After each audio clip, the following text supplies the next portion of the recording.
Bonjour à toutes, bonjour à tous, merci pour votre fidélité. Nouvelle vidéo politique, nous sommes le samedi 7 février 2026. Des élections ont lieu au Japon le dimanche 8 février 2026. Cette vidéo arrive peut-être un peu tard si on ne s'en tient qu'à la date des élections, mais en réalité, je vais parler de la campagne électorale tout en faisant une vidéo qui puisse avoir une durée de vie bien plus longue, qui puisse montrer un petit peu ce qu'il est en train de se passer politiquement au Japon et que vous la regardiez avant les élections, c'est-à-dire avant le 8 février au soir ou après les résultats des élections, peu importe, le contenu reste valable. Je vais vous parler d'un phénomène que j'ai observé durant cette campagne électorale sur le terrain en suivant tous les partis et en suivant des discours publics de tous les partis à Tokyo et en banlieue, ce que j'ai pu constater et qui, à mon avis, restera vrai dans les semaines, mois, voire dans les années à venir. Ça dépend de l'évolution de la situation globale du Japon. Ce que j'ai observé, c'est une espèce de folie Takaichi, une folie pour la première ministre Sanae Takaichi. Alors, de mémoire de campagne électorale suivie au Japon, en gros, je n'ai jamais vu ça, peut-être pour Shinzo Abe, mais je ne sais même pas si c'était dans ces proportions-là. En fait, il y a une foule considérable partout où la première ministre se rend, partout où elle est annoncée pour faire un discours public qui parfois, à chaque fois même, ne dure que quelques minutes et qui n'est pas construit, qui n'est pas un discours préétabli, qui est un discours improvisé, assez souvent les mêmes propos, assez souvent les mêmes thématiques. Et ce discours qu'on entend bien ou mal selon la situation où on est, tout en voyant ou non la première ministre, puisque les places sur lesquelles elle se déplace sont en général pas du tout faites pour accueillir une cohue aussi importante de milliers de personnes. Donc en fait, il y a vraiment un appétit pour aller voir la première ministre où qu'elle se déplace. Alors cette folie Takaichi, eh bien, je l'ai observée d'autant mieux qu'en regardant ce qui se passait pour les autres partis, il est clair qu'on ne voit pas du tout la même chose.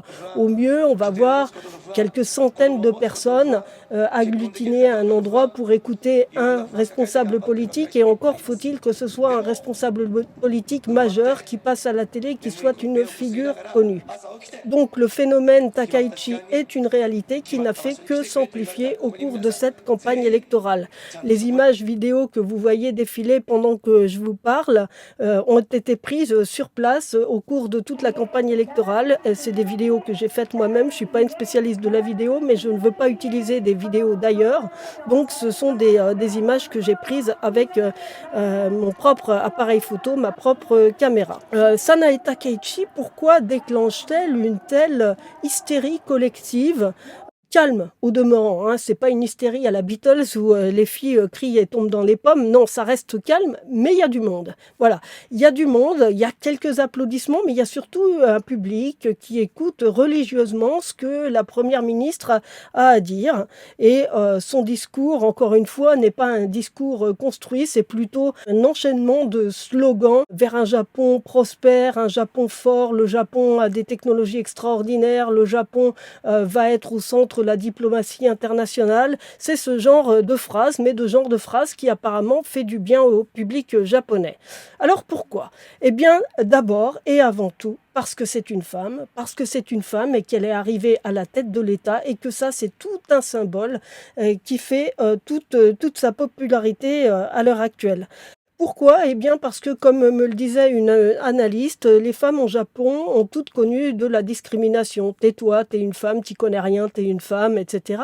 Et donc le fait qu'elle soit la femme la plus élevée dans la hiérarchie japonaise, eh bien fait que les hommes lui disent plus de se taire, et que même ils l'utilisent maintenant comme un symbole, et elle est vraiment devenue une espèce d'idole, une espèce de figure incarnée du pouvoir que peuvent avoir les femmes, et les hommes finalement trouvent que ça peut servir, donc ils se disputent tous les candidats pour avoir Sanae Takaichi à leur côté sur leur camionnette électorale pour qu'elle vienne faire un discours.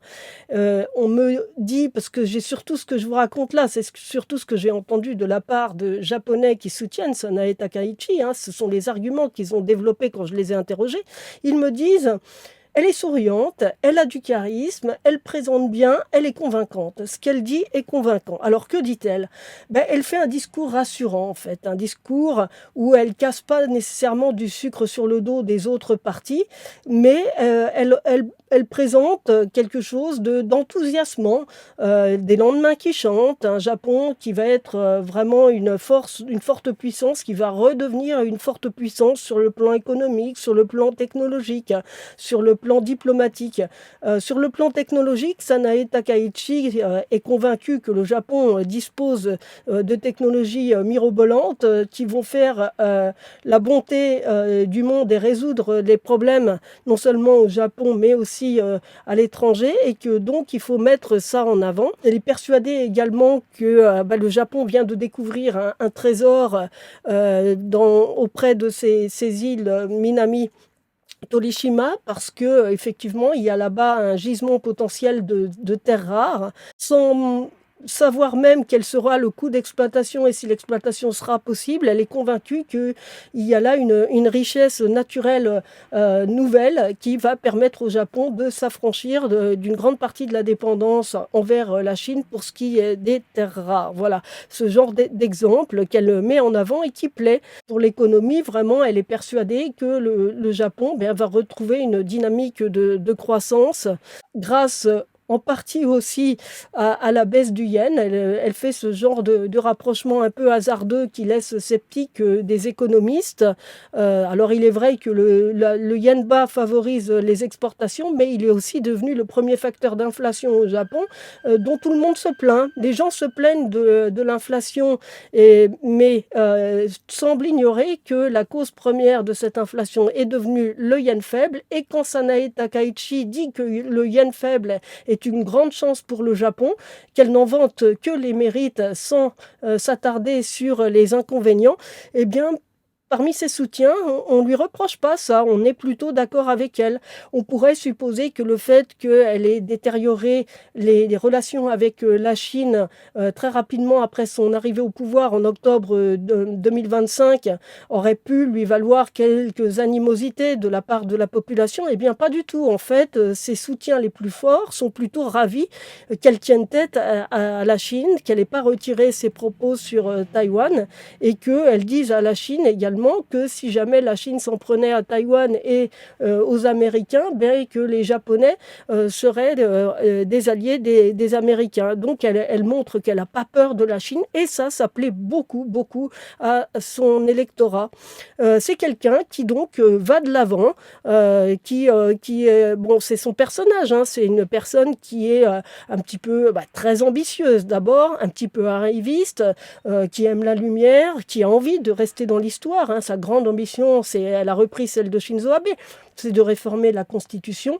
Et si les sondages qui avant, ou peut-être même les résultats, au moment où vous regardez cette vidéo, lui ont donné raison, elle va pouvoir peut-être un jour être la première à réformer la Constitution de 1946, entrée en application en 1947. Donc, le sentiment général, moi, que j'ai perçu au cours de ces élections, c'est que les Japonais, en fait, aiment pas beaucoup la confrontation, aiment pas beaucoup les débats qui tournent mal, n'aiment pas beaucoup les critiques entre personnes. Et donc, beaucoup m'ont répondu, mais en fait, bon, sans même forcément être à la base des soutiens de la politique de Sanae Takaichi, eh bien, finalement, ils se rallient quand même à elle, parce qu'ils se disent que vaut mieux être parier sur le cheval gagnant, en fait. Donc, c'est vraiment une expression au Japon, qu'on utilise fréquemment pendant les élections, Kachiuma. C'est on monte sur le cheval gagnant. Donc, même si on n'est pas absolument convaincu pour tout, le fait de donner les moyens d'une politique à un parti au pouvoir, donc une majorité solide, est bien meilleur que de s'opposer sans arrêt. Et on en vient même à dire que ceux qui ont perdu, c'est qu'en fait, ils n'ont pas raison. C'est quelque chose qui, d'un point de vue français, est quand même assez difficile à comprendre, que finalement des gens qui ne sont pas tout à fait d'accord avec une politique se disent qu'il faut quand même y aller, puisqu'il faut donner les moyens au parti majoritaire, au parti au pouvoir de mener sa politique. Donc, on en est là, dans ce contexte-là. J'ai vu des scènes quand même assez folles dans cette, campagne, hein, parce que, des gares, au qui d'habitude sont assez peu fréquentées, même s'il y a des commerces autour, mais qui sont surtout fréquentées aux heures de pointe le matin et le soir, quand les gens partent de la banlieue pour aller travailler, puis reviennent le soir.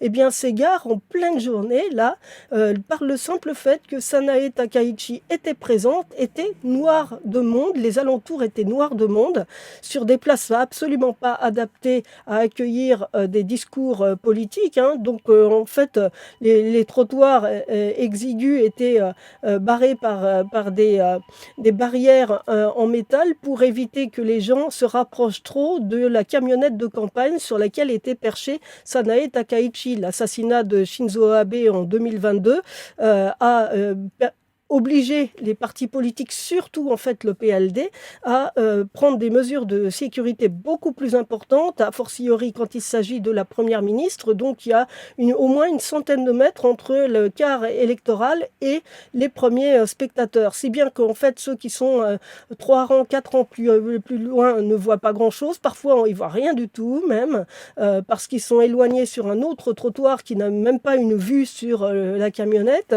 et les haut-parleurs sont très mauvais, donc ils entendent même pas non plus, mais voilà, ils étaient là, ils sont venus écouter la première ministre.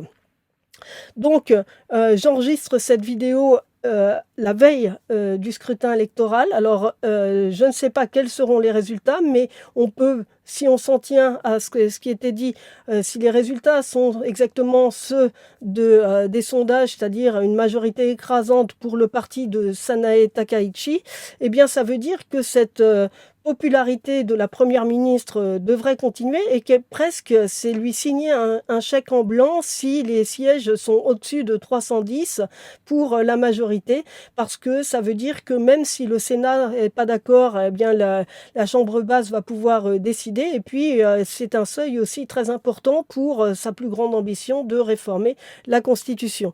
Voilà, j'en reste là pour aujourd'hui, et puis je reviendrai pour une autre vidéo politique au moment des résultats. J'ajoute juste 2 points, c'est que les autres partis qui mènent campagne, qui ont mené campagne aussi et qui n'ont pas rencontré la même foule, se sont souvent plaints effectivement de la popularité de Sanae Takaichi, et du fait que pendant ce discours de campagne, elle aborde pas les sujets délicats, qu'elle ait en plus annulé la participation à un des seuls débats qui était organisé sur la chaîne de télévision NHK, si on peut appeler encore ça débat, mais voilà, elle s'est absentée, elle a annulé sa participation au dernier moment parce qu'elle souffrait de la main, mais quelques heures après, elle était en campagne sur le terrain, et là, il n'était pas évident de se rendre compte qu'elle souffrait de la main ou du bras, comme l'excuse avancée pour ne pas participer à l'émission. Et par ailleurs, en fait, ce qui a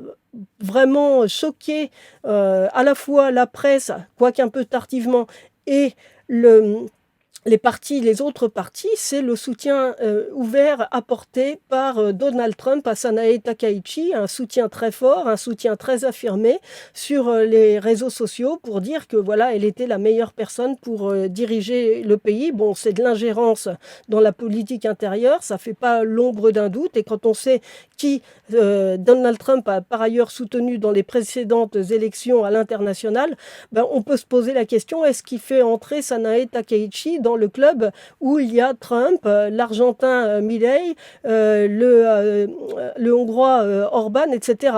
C'est une question. Bah, que les gens du parti libéral-démocrate de Sanae Takaichi se réjouissent ouvertement du soutien de Trump montre qu'ils n'ont quand même pas une vue bien large sur ce qui se passe à l'heure actuelle dans le monde, ou qu'ils feignent de l'oublier, ou alors qu'ils pensent tout simplement que ça peut être un avantage électoral pour eux, ce qui est quand même quelque chose d'assez étonnant. Voilà, j'en reste là, c'est terminé pour aujourd'hui. Rendez-vous après les élections, quand vous aurez déjà entendu les résultats sur les médias nationaux.